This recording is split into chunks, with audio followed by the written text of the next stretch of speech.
Fala galera, meu nome é Alex Cadilli e estamos em mais um Desenrola Professor.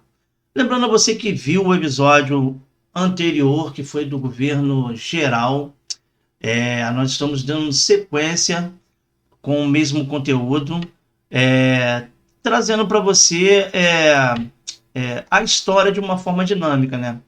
Nós vamos estar falando, hoje sobre a união das duas coroas.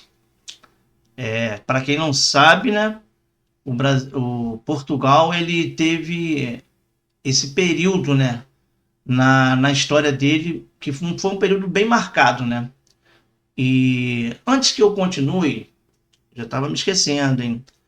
Para você ainda que não é inscrito em nosso canal, vai lá, se inscreve, deixe o seu likezinho e depois ative o sininho para que você seja avisado para as próximas postagens que iremos fazer aqui em nosso canal. Beleza, então vamos deixar de enrolação e vamos entrar no tema. Mais uma vez, seja bem-vindo ao meu canal e mais um conteúdo especial para você. Nós vamos estar falando hoje sobre um importante acontecimento histórico que afetou a administração da colônia brasileira, que foi a união das duas coroas de Portugal e Espanha, sob o domínio do rei Filipe II em 1580. Em 1580, Portugal estava em uma situação econômica e política muito difícil. O país havia enfrentado uma crise financeira e militar, e a monarquia portuguesa estava enfraquecida. Nesse contexto, o rei de Portugal, Dom Sebastião, ele saiu para uma guerra. Ele foi fazer uma expedição militar, na verdade, na África, e lá, chegando lá, não se viu mais ele. Sumiu. E nesse período, foi dado como morto, e ele não deixou herdeiros. Então, Portugal estava sem um líder na coroa. Com isso, Filipe II, rei da Espanha e filho de Isabel de Portugal, reivindicou o trono português e conseguiu o apoio dos nobres portugueses. É bem complexo nessa história. E com a união das coroas de Portugal e Espanha, Filipe II se tornou rei de Portugal e a administração das colônias portuguesas, incluindo, gente, o Brasil. Olha só, hein? O camarada ele assume Portugal e, de tabela, pega o Brasil junto. E o Brasil passou a ser controlado por ele. A partir desse momento, a administração colonial passou por umas mudanças significativas. Uma das principais mudanças foi a centralização do poder na metrópole. Filipe II criou um Conselho de Portugal e uma Secretaria de Estado, e passaram a controlar todas as decisões relativas às colônias. O governador-geral do Brasil, que antes tinha mais autonomia, passou a ser subordinado ao Conselho de Portugal. Outra mudança importante foi a intervenção econômica entre Portugal e Espanha. Com a união das duas coroas, as colônias portuguesas passaram a ter acesso ao mercado espanhol e vice-versa. Isso beneficiou a economia colonial, que passou a exportar mais produtos para a Espanha. Por outro lado, a união da coroa também trouxe algumas consequências negativas, na verdade, para a colônia brasileira, né? Com a centralização do poder na metrópole, a administração colonial passou a ser mais burocrática e menos eficiente. Tá lembrando de alguma coisa? Eu lembrei. Não vou falar para não dar polêmica. As decisões demoravam mais para serem tomadas. Como toda administração, né? Que a gente tem. Isso é uma herança, gente. Eu não entendo. E o mais importante, ou seja, menos importante, né? A corrupção era comum nesses tempos. Ou herança braba. Além disso, olha só, hein? Além disso, nós vamos hoje falar, gente, olha só, hein? Sobre essa união com a Espanha, que trouxe também algo que, dessa época, já estava bem conflituoso em outros países, que foi o conflito com os religiosos. Foi bem nesse período aí, pós-passado aliás, foi nesse período que houve, na verdade, século XVI, se eu não me falha a memória, agora fugiu da minha memória, mas vou falar já já. A Reforma Protestante, olha só, hein? Quase não saiu. Foi nesse período que houve a Reforma Protestante. Então, estava muito em ênfase os religiosos. E Filipe II era um fervoroso católico e tentou impor a Inquisição em Portugal em suas colônias, incluindo o Brasil. Aí gerou conflitos com os judeus e os cristãos novos, que eram perseguidos pela Inquisição. Teve esse período, né, teve esse período que houve muita perseguição sobre os cristãos, né? E agora, pessoal, vamos falar de alguns assuntos que foram relevantes para a ocasião, na verdade, né? Nós vamos falar hoje vamos começar falando da guerra entre Portugal e Espanha. Após a União das Coroas, Portugal e Espanha continuaram a ser entidades políticas distintas. Com os governos separados, eles tinham essa parte, né? Os governos eram tudo separado. Aí você já vê que isso não tem como dar certo, né? Porém, o controle de ambos os países era pelo mesmo rei e não foi bem recebido por outras potências europeias. Eles temiam, na verdade, um fortalecimento espanhol, porque viu que a Espanha estava crescendo, se uniu contra o país e ainda pegou o Brasil de tabela, né? Então as potências europeias já estavam antenados, né? Já estavam meio que de orelha em pé com a Espanha, porque uma hora ia dar ruim, porque a Espanha só estava se fortalecendo. Aproveitando essa união das duas coroas e pegando o Brasil de tabela, ela só tinha um avanço de várias formas. Vamos falar de mais soldados, vamos falar de mais estratégias. Então, os outros países eles ficaram bem de antenas ligadas com a Espanha. Isso acabou levando uma série de conflitos entre Portugal e Espanha, especialmente em relação às colônias americanas e africanas.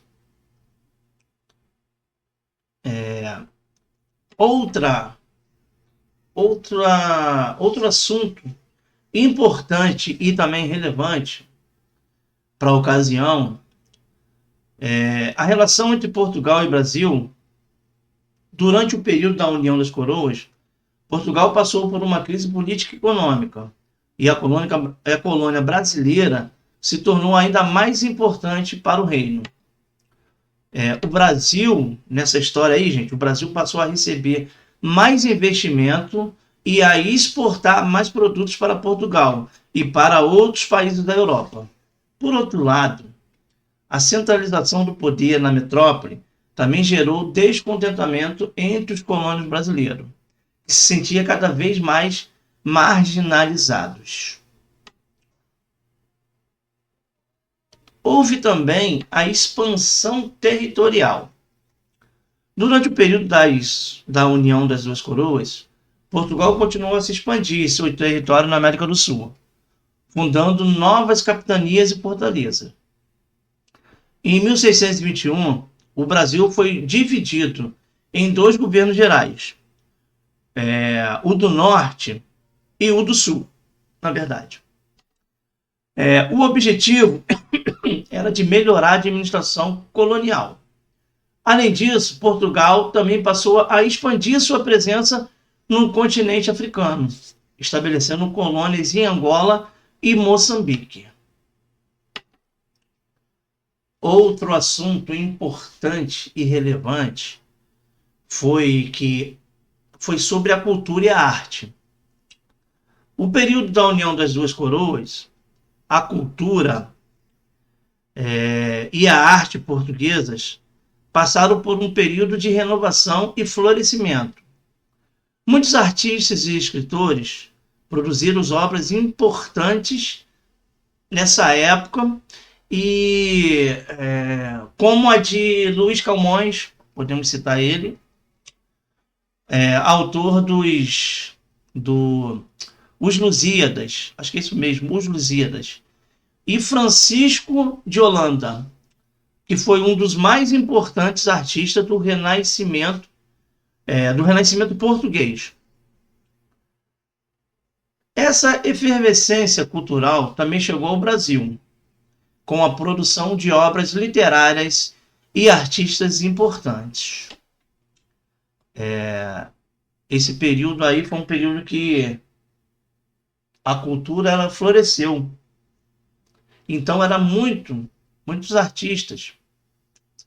E chegou no Brasil, né?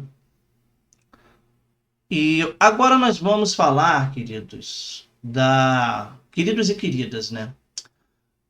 Do fato que deu por fim das Duas Coroas. Nós vamos entrar agora nesse tópico, que é um tópico bem minucioso, que foi o fim, né, das Duas Coroas. A união das Duas Coroas de Portugal e Espanhol durou cerca de 60 anos. Grava isso daí, hein, gente?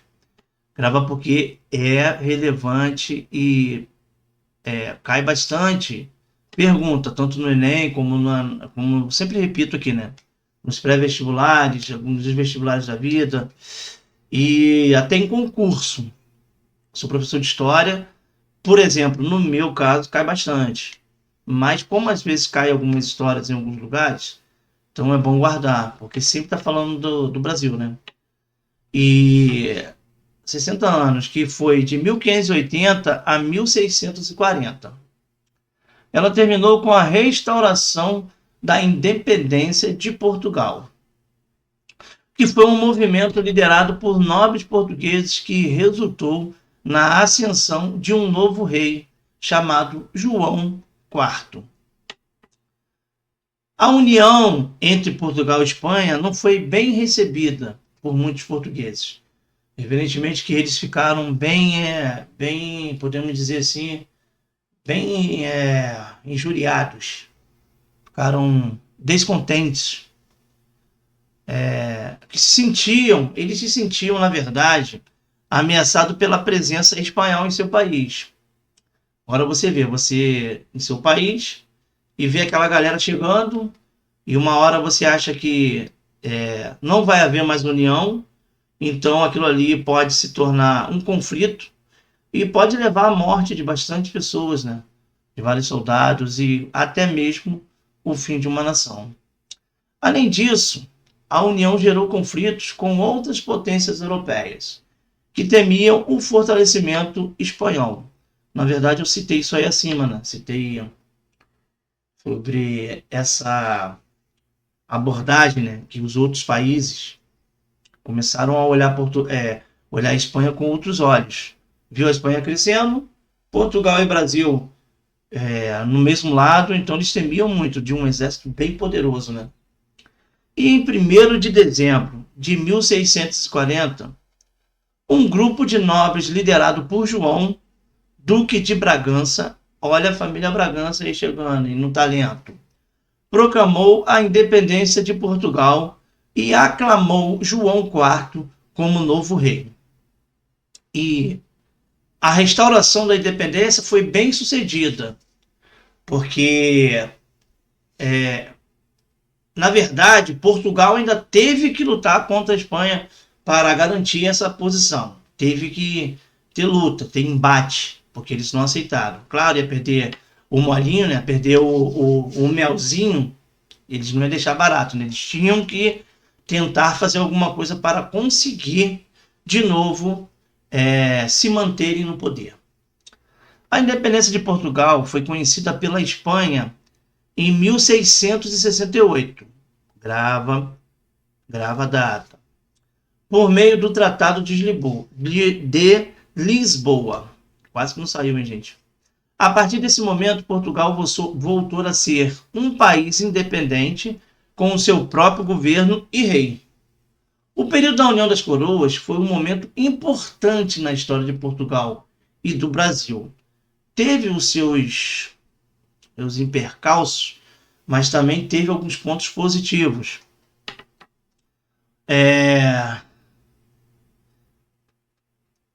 Mas também, gente, olha só, a gente tem que ver, porque gerou conflitos e tensões, que teve um impacto muito duradouro na região, porque o Brasil ele estava meio que engateando, Portugal governando com a colônia, né? E teve esse impacto que quase que, podemos dizer assim, o que eles construíram lá atrás, com a colonização, com as capitanias hereditárias, com o governo geral, igual os tópicos dos episódios anteriores, quase que isso foi dado por água abaixo, porque já havia uma administração. Portugal já estava bem com os pés fincados no Brasil, já tinha uma administração concreta. Então, esse impacto ele trouxe para a região toda, né, de Portugal e Brasil, aquela desconfiança. Entendeu? E agora eu vou resumir, queridos. A gente vai resumir um pouquinho para poder só, na verdade, finalizar. Em resumo, a união das duas coroas de Portugal e Espanha, como eu disse, teve um impacto na administração da colônia brasileira. Embora tenha trazido benefícios econômicos, também gerou problemas burocráticos e conflitos religiosos. Como eu falei lá, né, lá atrás, foi o período tá fugindo de novo, hein? Memória da Reforma Protestante.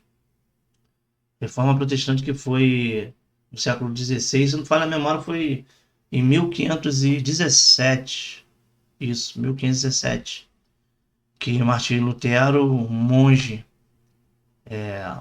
alemão, ele não concordava mais com a Igreja Católica, e o engraçado é que ele não quis acabar com a Igreja Católica, ele só queria reformular algumas coisas que ele achava que ele, pela palavra, né, pela Bíblia lá, ele não via essas